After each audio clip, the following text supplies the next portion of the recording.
Hello, Catherine fans! Bagong post ni Ma'am Catherine ha. Talaga nag-uusap tong dalawang to. Pareho na sila ng post mga kasombrero. Yung tataks damit ni Ma'am Catherine magugulat kay mamaya. Pero syempre, dahil major item natin yan, update muna tayo mga kasombreros, no? Para abangan niyo po, no? Yung ating minor item. Si Alden, nag-post din siya sa kanyang Instagram story. Panibagong endorsement video ng BDO. Mga kasombreros, gumagawa na naman ng panibagong endorsement shoot or VTR or video mga kasombreros si Alden Richards. So post niya ito kagabi. Ako po ay malilate na naman, no, ma-post itong video natin. So January 31 ako nag voice over, baka Feb 1 ko na or February 1 ko na mapopost mga kasombreros kasi alam niyo na yung laptop natin ay medyo mabilis mga kasombreros. So yun po, no, talaga nakakagulat, no, kaliwat kanan. Kakatapos lang yan, no. Okay, so lilinawin ko pala, yung Taco ay Tiles Company pala yun mga kasombreros ha. Tapos siguro bumili si Alden, pero titingnan natin kung gagawin siyang brand ambassador ng Taco mga kasombreros. So kasi na ko, parang may nabasa akong post ng isang admin din na yun nga, no, isa pala siyang tiles company, kung kaya pala kasama niya doon si Sir Pat Cao na din mga kasombreros, no, na kanyang house design or interior designer mga kasombreros ng kanyang bahay. So yun, ngayon ko lang nalaman at saka kinlarify mga kasombreros na ano pala siya, tiles company. So pero tingnan natin, no, baka gagawin din siyang tayo to brand endorser mga kasombreros si Phenomenal Box Office Cinema King. So yun, aabangan din natin tong video na ginawa ni Alden mga kasombreros, no, sa BDO, no, na alam ko blue na naman ang kulay ng damit ito ni Isoy. Tapos ito kahapon yung GMA Network about sa Stars on the Floor ni Alden. Sabi niya dito ay Dance Universe i-share ang inyong paboritong P-pop song. So Stars on the Floor 2026 coming soon on GMA, na kung saan nga si Alden ang dito ang main host mga kasombreros. So coming this February 2026. So abangan din natin to, no? Ang daming pasabog ni Soiti. So hindi ko lang kasi okay, update pala tayo ulit mga kasombreros, no. So yun, si Alden ay busy, no, sa kaka-training ng kanyang pagbibisikleta. And social lang Pops Alden kasi ang trainer niya ay taga-ibang lahi, taga-ibang bansa mga kasos na ibang lahi. Yung kanyang trainer, talagang puspusan ang pagtitrain ni Alden. Ang nakakatawa dito, si Alden yung parang pinakamaliiting yung pinakamaliitin. So nagbawas talaga siya ng timbang, no? Talagang nag-diet siguro, nag-jeta si Phenomenal Box Office Cinema King mga kasombreros. So dito nga ay parang sa loob lang muna sila nag-exercise kasi medyo matagal-tagal na hindi bisikleta si Alden, no? At saka ngayon nga ay dito. So grabe, no, meron talaga silang parang measurements mga kasombreros. So grabe, hindi ko lang kung sino itong babae na kasama nila at saka itong lalaki, pero yun nga, no, trainer, I'm supposing talaga na trainer ni Alden itong ibang lahi, no, or foreigner mga kasombreros na tawag dito, ayan, naka-brown si Soiti mga kasombreros. So aabangan din natin ito, no, so further updates lang tayo dyan mga kasombreros and mga Cathinatics. So tapos next item natin, 10 hours ago. So ang kulit nito kasi sabi ng Alden Alliance Official Fans Club, Dimple Bacamo, dalawang versions of Good Boy with His Dimple. So si Alden nga, no, at saka yung sino itong isa, hindi ko alam kung sino itong isa, no, ambot ambot, hindi ko alam. Ibig sabihin po ng ambot ay hindi ko alam mga kasunod sa Bisaya. So nagbisaya na tayo dito. So pero no, ang kulit ni Alden dito mga kasombreros. So Dimple 2.0. So Korean star yata tong isa. Singit ko to mga kasombreros sa 20 hours ago, Philippine box office.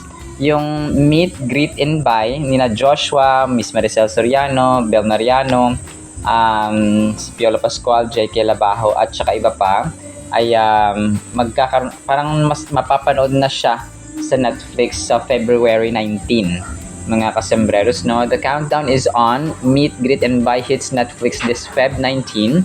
Get ready for laughs, tears, and all the drama you won't want to... yun, naputol na siya mga kasembreros. Pero yun po, no? Talagang blockbuster din itong kay Direk Cathy na panibagong movie mga kasembreros na Meet, Greet, and Buy. Ang cute nitong next item. Ginawa ni Ma'am Donna Melandicho 5 hours ago. They both went to Carnival show, Miss Catherine and Alden Richards mga kas. Tapos parang ginawa niyang sa Carnival, parang yung sa perya. Ayun, sina Alden at saka si Ma'am Catherine. Sobrang ganda na kanya dito, kanyang suot niya, phenomenal box office ni Ma'am Queen mga kasembreros, no? At saka ni Alden. Ito 18 hours ago, Mami Jenny, parang generational queens ang ginawa niya dito ng ABS-CBN from 90s hanggang present mga kasembreros. So ABS-CBN's generational queens from the 90s icons to today's rising stars. These women, so of course, si Ma'am Catherine ay kasama dito.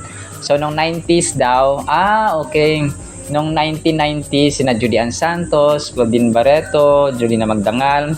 Nung 2000s naman ay sina Ann Curtis, Angel Locsin, Bea Alonzo. Tapos nung 2010s ay sina Catherine Bernardo, Nadine Lustre, Liza Soberano. 2020s, Bel Mariano, Andrea Brillantes at Francine Diaz. Okay. So pero hindi ako agree na kung parang present pa naman, kayang-kaya pa naman ni Kath mga kasembreros, no? At saka ni Nadine. At saka si Liza. Lang siguro, no, yung age, no, talagang nagmamatter yung age mga kasembreros. So sabi niya ito, each decade a new set of queens captured hearts and ruled the screen. So parang every 10 years ay alam mo yon, new generation yung dumadating mga kasembreros, which is tama, no? Alam niyo po yung showbiz para lang siyang paaralan, no? New set of graduates, no? Panibagong graduates. So may nagtatapos din ang karera mga kasembreros ng bawat artista. So parang trabahante, no? Na isang empleyado, for example, may mga times talaga na nagre-retire tayo mga kasembreros. Tapos ito, Guardianos. Ang kita nga ng caption sa Kath din. Ito talaga mga idol ko, si Catherine at saka si Alden, same pa rin naman silang single. Tapos yung emoji na parang parang may secret mga kasembreros na kinikilig. So although she posted this 3 days ago mga kasembreros, ay kagabi ko lang siya kasi nakita. So 209 likes, marami rin po siya mga kasembreros. Tapos si Tita Long Gumatay 17 hours ago, pinost na rin pala yung endorsement shoot ni Ma'am Kat sa TCL mga kasembreros. So pero ito po yung pinakauna niya na ang daming likes 490 17 hours ago. Pero ito yung pinakaunang pinost ko na video na picture din po, no, na parang mga payong-payong lang po yung nandito at wala yung picture ni Ma'am Catherine, yung naka-red siya. So this is for TCL naman niya mga kasembreros na endorsement. So yun po, no. Talagang no, si Alden in the video, si Kath ay TCL. So ayun na naman, no. Nagkaka-clue na naman tayo mga kasembreros at nagsisimula ng umulan. We have been praying, nananalangin kami ng ulan sa amin dito mga kasembreros. That is why this is an answered prayer, no. Salamat sa Panginoon. Ito, alam kong medyo late na ito mga kasembreros, pero mamaya ko Sunday ko na ito ma-post mga kasembreros. Ay abangan natin, no, si Ma'am Catherine sa ASAP mga kasembreros. So pinost din dito ni KD Argel Taton, no, yung nagre-rehearsal nga sina Ma'am Catherine, cast ng Someone Someday mga kasembreros para sa ASAP Live, no, sa ABS-CBN. So kung meron mga gagawin sina Ma'am Catherine sa ASAP mga kasembreros ay to follow up ko na lang po, no, yung kanilang gagawin mga kasembreros. 14 minutes ago, fresh na fresh, Kath Den Fanatics mga kasambreros, no? Parang kinompile niya yung IG stories or posts ni na Kath and Alden mga kasambreros. So solid din to, no?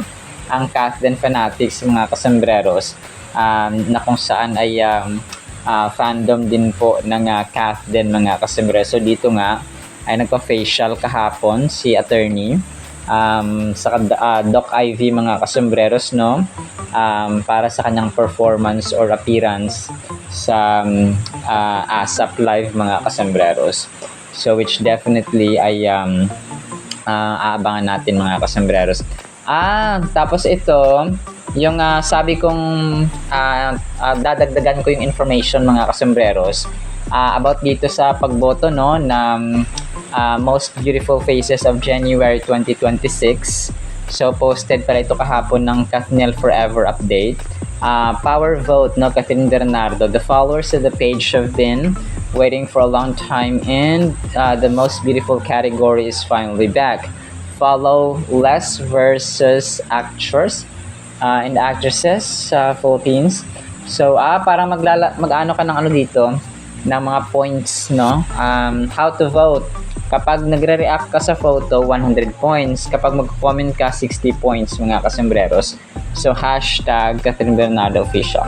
So hashtag comment. So yun po, no? Hindi ko na alam kung ano to, kung isang award giving body mga kasambreros, or ano lang, fans na ano lang siya, na ginawa mga kasambreros. Nonetheless, no, ay let's pray na manalo si Catherine mga kasambreros. 2 days ago, Joyce Lee Natalie, the undisputed bond between Catherine Bernardo and Julia Montes. So talagang best friend ito for life, no, from childhood friend to present na pagkakaibigan, no, ni na Julia Montes at saka ni phenomenal box office cinema queen mga kasambreros. So ano to sila tropa, parang kumpare. Kumbaga pa sa lalaki, mga talaga mga magkumpare mga kasambreros, parang tawagan mga kasambreros.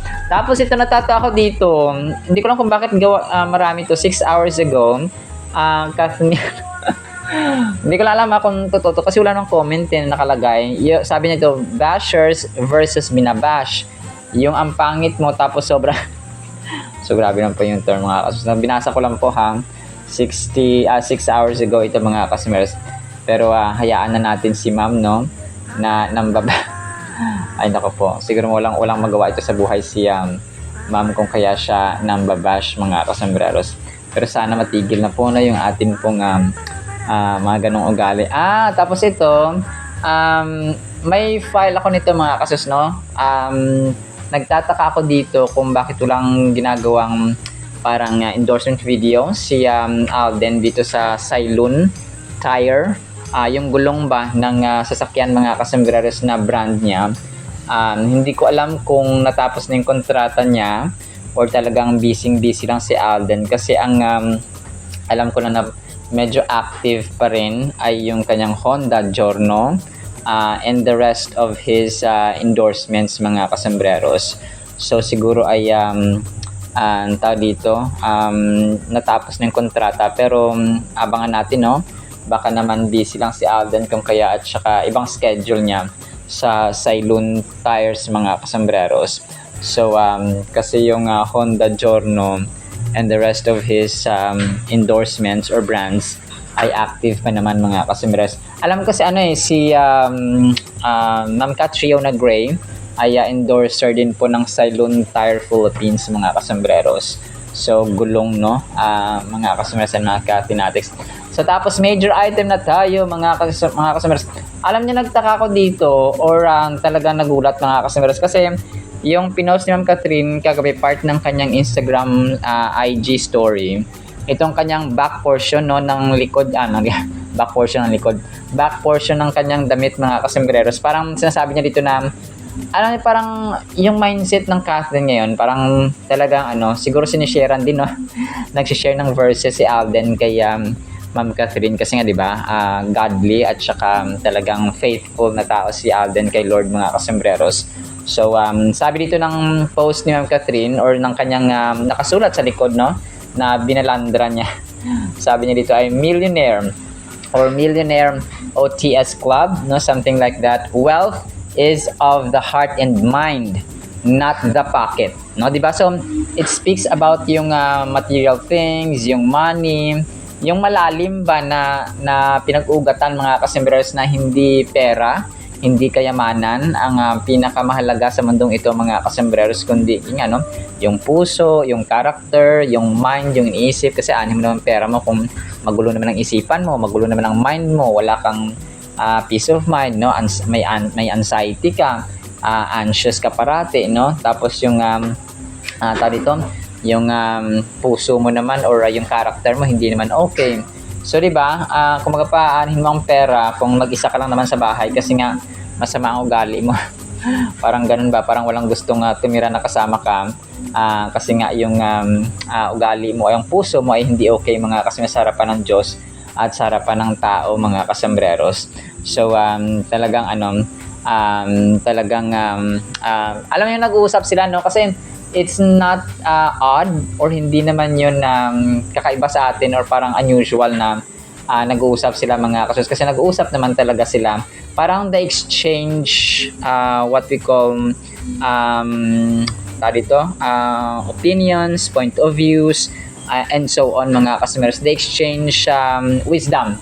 So yun, kung anong alam ni Alden, ang sinasabi rin niya kay Ma'am Catherine, kung ano yung alam ni Ma'am Catherine, sinasabi niya rin kay Alden. So ganun sila mga customers, no? According nga doon sa kanilang interview sa 24 oras mga customers na sobrang lalim. So si Sir Alden naman, naalala ko yung sinabi niya sa interview niya sa People Asia, no, with Ma'am Joanne, na kung saan ay sabi ni Alden ay I can talk, no, about God the whole day, no, sitting around or sitting with other people, talking with other people about faith, na about kay God mga customers. So ganun siya.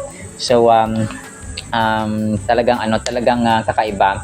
And yun nga, no, sa special and clear braces, tinanong siya kung ano yung sikreto niya, bakit niya nagagawa yung napaka-creative na design sa McDo, no, and then yung kaliwat kanang mga endorsements, no, success, kaliwat kanan, and so on mga kasombreros.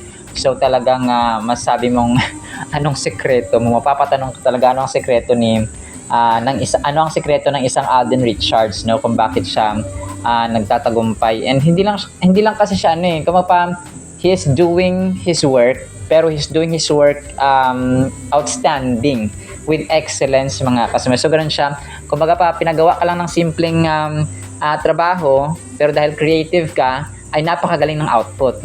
Nakakamangha or amazing ng output. So kumbaga hindi lang siya yung grade niya hindi lang 85 kundi 99.9% mga customers. Parang ganun ba?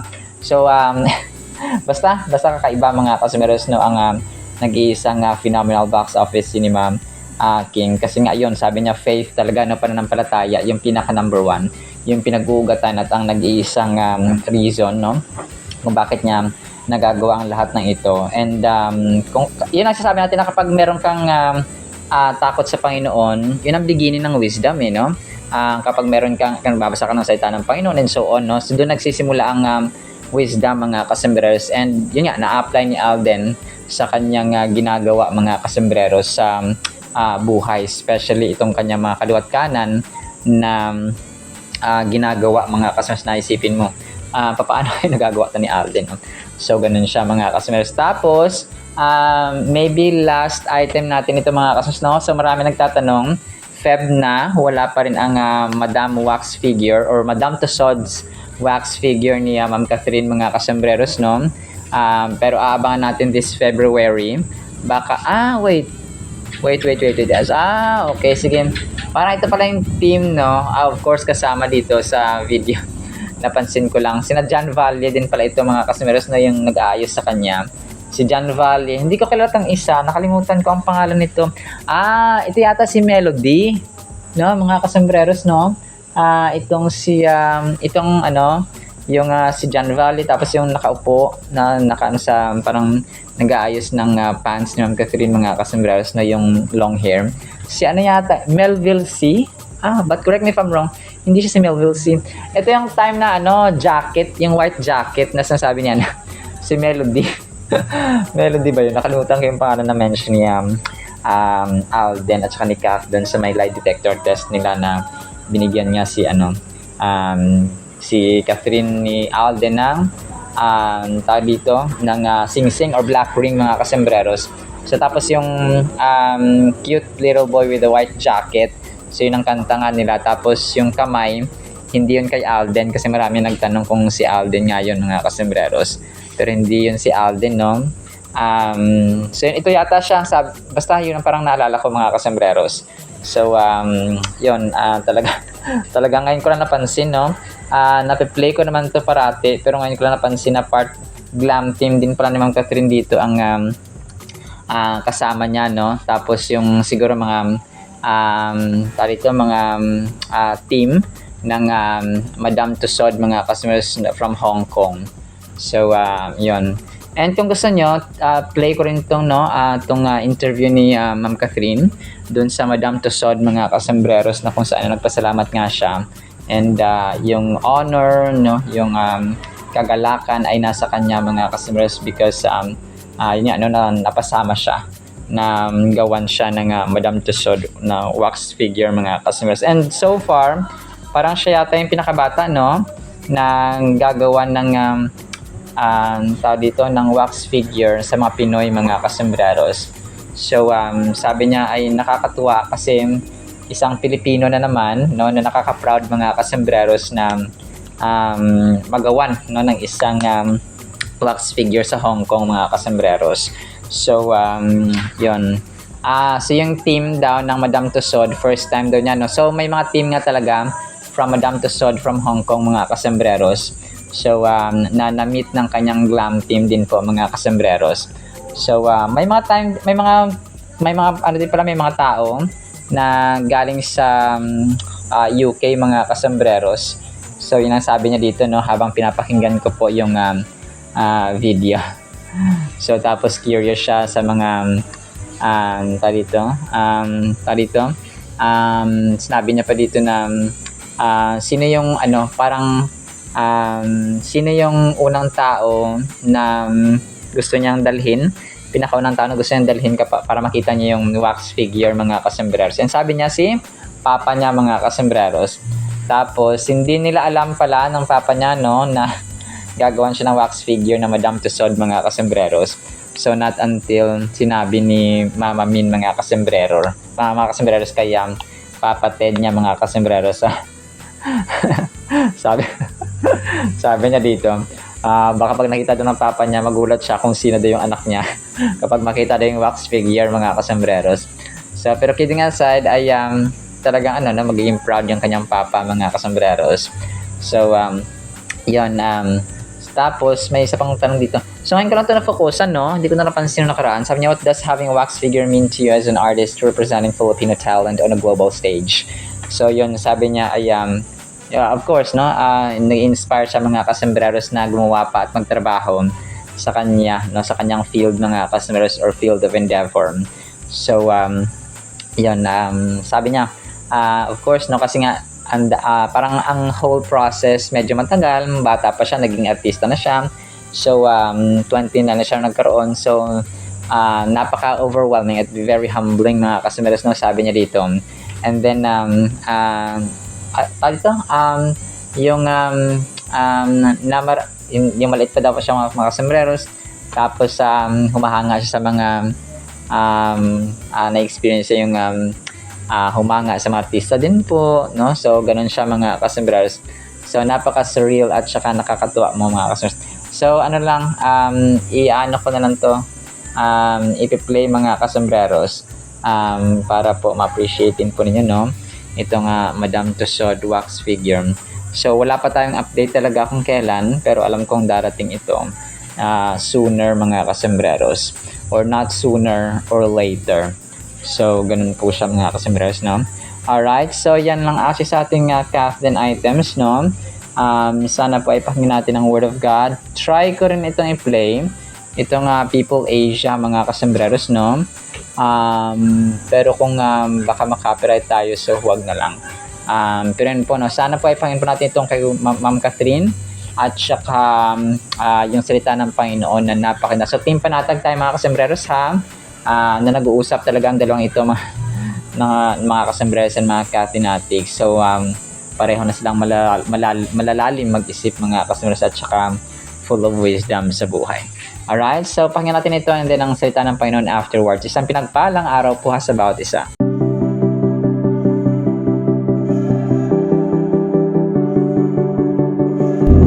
It is truly an honor and I'm just very, very grateful. I got to experience all the whole process kung paano po ginagawa yung isang wax figure. Grabe, kakaiba siya experience and nakakatuwa kasi parang it's gonna bring, pride again sa atin, mga Pilipino, to bring our Filipino flag dun sa Madame Tussauds na attraction. Siguro pag makita ko na yung wax figure in person, dun pa lang talaga siyang magsisink in sa akin na, wow, I have a wax figure. Remember, first time ko naman na meeting team, tapos hindi ako nahirapan din because we're all very friendly, very approachable. I kept asking questions, how do you do this? Kung sila may jet lag pa kasi ilang oras flight nila from the UK. So, I was also trying to be, parang behave there kasi usually galaw talaga ako ng galaw. I was just following their instructions. I was just following their lead and para lang akong curious cat doon na tanong ng tanong tapos ino-observe ko lang lahat ng hinahawakan nila nilalagay sa face ko. Sino ba? Baka si Papa.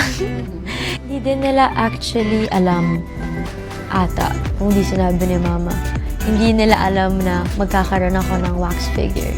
So, pag makita ng Papa ko, baka magulat siya. Sino ang anak niya? Sana proud siya. Kasi they see me there as the figure. But syempre, isa naman sila talaga sa tumulong sa akin to make that possible. It means so much to me because one, it inspires me, to do more. Kasi pag nakita mo yun, parang magpa-flashback sa akin yung journey na napagdaanan mo yung ilang years na yun when I started when I was 6 and now I'm 29 and then nangyari to, yung proseso na pinagdaanan mo to deserve that, wax figure, na very humbling siya. Tapos, full circle moment din siya for me because I used to line up there, buy ticket.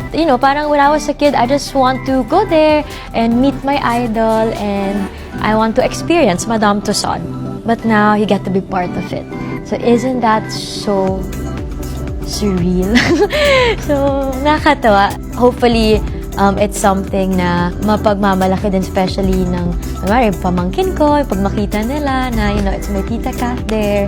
It's something na pag makita ng mga younger generations, makita din nila na, it's possible if you dream big, you do all the work. I'm just really overflowing with so much joy and gratitude. Yes, to all my kababayans and to all my Filipino fans, this is it. I'm so happy na pwede ko nang i-share itong special news sa inyong lahat. Sana po abangan nyo ang wax figure ko next 2026 because I am now part of the Madame Tussauds attraction. So hopefully you get to see my wax figure there, take your photos, and something na maipagmamalaki nating mga Pilipino. Thank you for making this possible and I'm excited for you guys to see it and to experience it. Sobrang ganda ng ating Word of God mga kasembreros. Sana po ay pakinggan natin. Ang title po ay Reklamo Ko sa Diyos. Bakit kaya no? Psalms 142 verses 1 hanggang 2. I cry out to the Lord with my voice to the Lord. I make my supplication, I pour out my complaint. O ito yun no? Before Him, I declare before Him my trouble. Grabe. Talagang pagsusumbong no? At saka reklamo ang tema or ang puso ng verse na ito mga kasembreros by Haring David no or King David. Sa atin po bilang tao, nature na po talaga natin magreklamo. Kaya lahat tayo mga kasembreros, wala exceptions, nature na talaga natin na magreklamo. May mga times na pag hindi natin nakukuha ang gusto natin, kapag hindi natin nagagawa agad yung dapat gawin, pag nagiging impatient tayo, kapag natatagalan tayo, kapag may inutos ka tapos ang tagal-tagal kumilos, ang tagal-tagal bumalik, ang tagal-tagal matapos, no, ang dami nating kumapahanash. Yun yung term ng mga tao. Ang dami nating hanash mga kasumbre sa buhay kapag tayo po ay reklamo. May normal na reklamo, may hindi normal no na reklamo mga kasombrero. So sila yung mga reklamador talaga. So complain ng complain, grumble ng grumble mga kasombreros. So nung time na nasa wilderness, no, nasa ilang sina Moises mga kasombreros, kasama ang kanyang mga kapatid na sina Miriam at saka si Aaron or si Aaron mga kasombreros, ay talagang maraming beses no na sinubok sila.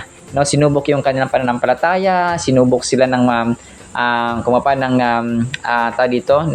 mga sitwasyon doon sa ilang, sa disyerto mga kasus. And God allowed everything to happen. So hinayaan ng Panginoon kasi alam niyo po yung pagiging reklamador, isa yun sa mga ugali na ayaw ng Panginoon. Ayaw ng Diyos na nagrereklamo tayo, nagko-complain tayo. Kasi may ibang itong reklamo na pinag-uusapan natin dito sa Psalms 142 verses 1 to 2 mga kasambrars.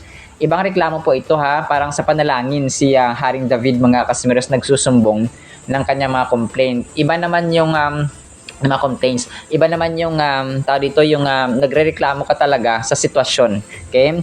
Imbis na maging patient, imbis na manalangin, imbis na mag-relax, no? Although may mga times talaga na nadudulas yung ating mga bibig, may mga times na nadudulas yung ating mga ugali, mga kaswes na pagiging reklamador. Talagang tayo po ay imperfect, no? Hindi tayo perfecto. Nangyayari talaga at nangyayari sa ating buhay na nagrereklamo tayo mga kasmas. Pero ang gusto ng Diyos, no, ayaw niya tayong maging reklamador all the time. Okay? Nakagaya nga ng ginawa ng mga tao, ng mga Israelita sa time ni Moises mga kasimiros, na imagine niyo yung ilang, yung paglalakbay sana nila from Egypt to the land of promise, which was Canaan mga kasembrero sa Israel, ay aabuti lang dapat ng 11 days, no? Kahit maglakad lang sila mga kasama 11 days. So umabot ng dahil reklamador sila, sumamba sila sa Diyos-Diyosan, puro sila reklamo, pagkain lang reklamo sila, walang tubig reklamo sila, naging unfaithful, no? Ang mga tao, mga kasameros at that time, kung kaya maraming mga himala ang ginawa ang Diyos pero hindi pa rin sila naniwala. Kung kaya hindi sila nakapasok doon sa lupang ipinangako mga kasembreros ng Panginoon sa mga Israelites, no? Ang tanging nagawa lang ni Moises ay dumungaw, no? Mula sa malayo mga kasembreros yung lupang pangako. So yung lupang pangako sa Canaan or sa Kanaan mga kasembreros ay mataba, no? Kumaga pa kapag nagtanim sila doon ng ubas, malalaki ang bunga. Pag nagtanim sila kunwari ng mga mais, malalaki ang bunga. So giants, no? Ganun siya mga kasembreros. And alam natin yung kwento sa Exodus mga kasembreros, at saka nung namatay si Moises ay ang team or ang grupo ni Joshua na kanyang alagad, no? Yung right hand or vice president ni Moises mga kasembreros na si Joshua ang nakapasok at ang kanyang team doon sa lupang ipinangako ng Diyos. So sila yung nagpatuloy kasi ng paglalakbay, no? Sina Joshua mga kasembreros. So yun, no?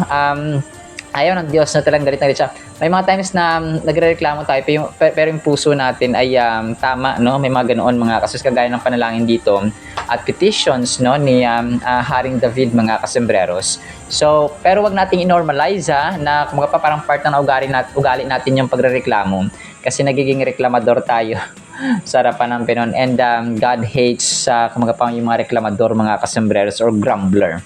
So parati silang nagrereklamo. So dito Psalms especially yung Psalms 142 verse 2 mga kasembreros ay nagka-capture ng isang profound truth or sense ng vulnerability at saka honesty ng ating relationship sa Panginoon. Sa Panginoon, always remember, okay? Pag nagsumbong tayo, kapag may mga hinanaing tayo, kahit na mga smallest details, no, ng ating mga gustong isumbong sa Panginoon, ay kung gustong-gusto ng Diyos yun mga kasembreros. Gustong-gusto niya na maging bukas ang ating puso, maging bukas yung ating isipan, maging open yung ating communication sa Kanya. Kung wala tayong tinatago mga kasembreros, kahit na kung yung kaliit-liitan na pinakailalim na laman ng puso mo, kung isumbong mo sa Kanya, i-open up mo sa Kanya mga kasembreros sa panalangin, ay gustong-gusto po ng Panginoon yun. Kung transparent, no? Yung puso natin mga kasembreros, na bukas yung ating puso sa harapan ng Panginoon mga kasembreros. So ganun po yung Kanyang gusto. Ayaw niya ng may tinatago pa tayo. Although alam naman ng Diyos yung laman ng ating puso at isipan, pero mas gusto niya. Kung it shows humility.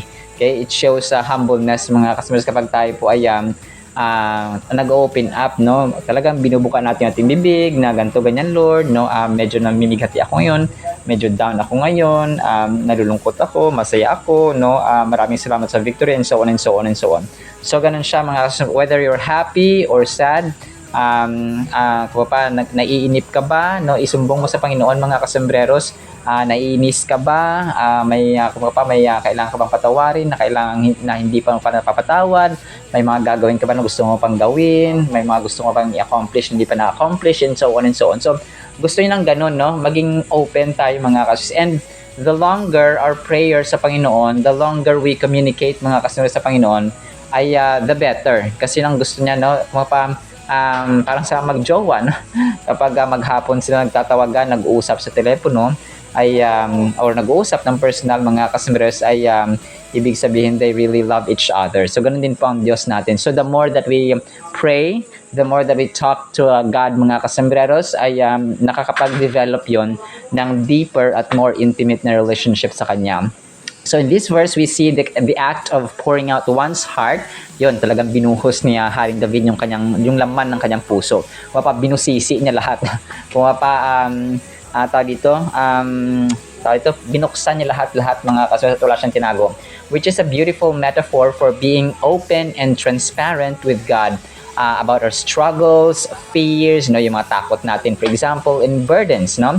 When King David wrote this psalm, he was in a desperate situation. So nasa depression stage siya, for example, nasa sorrow, no? Talagang desperado na sitwasyon or condition si Haring David nung sinulat niya ang Psalms 142 mga kasembreros. Likely hiding from King Saul, who wanted to kill him despite his grave circumstances, David took his troubles directly to God. So parang dinala niya, no? Kasi ito yung time na, alam niyo po yung kwento sa Old Testament, na ito yung time na hinahabol siya ni Haring David mga kasembreros. So ni Haring David, ni Haring Saul mga kasembreros, no? Na kung saan ay si Haring Saul ay nagkaroon na ng evil spirit sa kanya, kung kaya naiinggit siya, no, sa tagumpay. Kasi ang kwento, si Haring Saul ay naunang hari, pero pinilit kasi siya. Hindi nagpumilit kasi ang mga Israelita na we want a king. So parang ayaw nila sa Diyos, kasi kung walang hari ang parang ganito yan, pag walang hari or president ang isang bansa, di ba, may president, may prime minister, or kung sino man dyan na pwedeng mamuno. So at that time, wala pang hari, no? May mga judges, may mga hukom, may mga prophets, no? Yun siya mga sus. And most especially, ang Diyos po ang naging hari muna nila mga kasembreros. So pero nainip ang mga tao, kailangan namin ng presidente, kailangan namin ng prime minister, kailangan namin ng leader, kailangan namin ng hari, no? Ganun siya mga sus. Kung kaya ang Diyos, dahil pumilit sila, ay si Prophet Samuel mga kasembreros ay nag-anoint, no? Yun nga si Haring Saul. So parang pinilit, no? Pinilit siya mga kasus. Kaya sasabi natin parati na yung mga bagay na pinipilit mo, kapag hindi pa kalooban ng Panginoon at pinipilit mo talaga, ay hindi po siya mabuti. So kaya ang ending, nainggit si Haring Saul mga kasembreros, kasi nga nakita niya yung tagumpay, yung victory ni Haring David, and the evil spirit was with him mga kasembreros, no? Talagang kinover siya. Psalm begins with a cry for help. David's situation was dire, but instead of wallowing in despair, he turned to God. His choice to communicate openly with God shows his faith. So open, no, mga kasembreros, bukas ang puso ni David, bukas ang kanyang bibig, bukas ang kanyang isipan mga kasembreros sa panalangin sa Panginoon mga kasembreros. So which was gustong-gusto ng Panginoon, no, yung open communication or transparent tayo sa Kanya. We can relate to these feelings in our own lives. Many times, we face situations that seem hopeless, but like David, we can choose to turn to God. So, ganun siya mga kasembreros, no? Dito, share ko lang po, no? Last week ay talagang was a hard and difficult week para sa akin, no, para sa amin ni nanay. So, una na hospital ang kuya ko, tapos same date mga kasimbreros namatay yung baboy na binili namin. So, na malaki na, no, yung baboy mga kasembreros. So, talagang sabi ko, syempre talagang kapag namatayan ka ng hayop dito mga kaso, especially baboy sa probinsya, ibang impact nun sa atin or sa amin. Especially sa owner na parang bago pa lang, no, talagang pero malaki na kasi, no, kaya more than 10,000 yung worth niya mga kasos, and gustong-gusto talaga namin magkahayop. So, yun, hospital si kuya, and then basta sunod-sunod siya same day mga kasembreros. So, no, napaiyak si nanay and so on mga kasos. Pero sabi ko, that was January 28 mga kasembreros na 2026, no, to be exact yung petsa. So yun, talagang I comforted her, no. Parang sabi ko, Lord, sunod-sunod, pero sabi ko, pagsubok lamang ito. Pagsubok lamang sa Bisaya ay pagsulay, no, sa amin mga kasembreros. And true enough, no, God was amazing. One day after, medyo nahimasmasan na kami, tapos si kuya ay medyo gumagaling-galing na rin sa ospital and so on mga kasembreros. So ito yung sasabi natin na yung panalangin namin naging mas intense mga kasembreros, no, ang panalangin namin nanay, ang panalangin ko sa kwarto mga kasembreros talaga naging intense, Bible study and so on. So hindi po tayo ligtas lahat sa problema, but kung paano natin harapin, paano tayo mag-approach mga kasembreros towards a problem, yun po yung mahalaga. Okay, maging open tayo sa Panginoon, manalangin tayo parati. So, everything is just a test of faith mga kasos. Kapag meron tayong problema sa buhay, may mga troubles, may mga challenges tayo. So, those are just parts of testings, no? Kagaya nga ng ginto na sinusubok, no, sa apoy mga kasos para mapatunayan na ito po ay ginto. So, ganun din po ang ating pananampalataya sa Diyos, no, kung sinusubok ito sa pamamagitan ng mga problema at trials mga kasos. So, kagaya ni Haring David, sa final thought natin mga kasos, maging open tayo, no? Kumbaga pa, huwag tayo puro reklamo. Huwag tayo reklamo na masama yung intensyon. So, kung may reklamo man tayo, idulog natin sa Panginoon. Lord, medyo galit ako ngayon. Lord, medyo hindi okay ang aking puso. Lord, medyo nahihirapan ako. Lord, kayo na pong bahala. Ayusin niyo po ang puso ko. Make it right sa iyong harapan. And I know that this is just a test of faith, no? Alam kong maging okay ang lahat because you are with us and you will never leave us nor forsake us. So, and so on mga kasembreros. So, yun, no? Talagang let's declare yung kabutihan ng Panginoon all the time. And kung mapa-recall natin yung kanyang kabutihan na nagawa sa ating buhay, may it be 10 years ago, may it be 4 years ago, may it be 2 years ago, or kahapon, or kanina. So, yun, i-recall natin, no, na ang Diyos natin ay wala pong imposible sa Kanya. So, kung let's just be open every time we pray to Him, mga kasembreros. Alright, sinama sa ating Word of God, ha? Nawapay pagpalaan po tayo ng pag-ibig, pananampalataya, pag-asa, bukas na puso, mga kasembreros, every time we pray to our living Almighty God. In the mighty, holy, sweet, magnificent name of the Lord Jesus Christ, we pray with the companionship of the Holy Spirit of God. Amen and amen. See you sa next segment, mga kasembreros, and paalam po. I love you.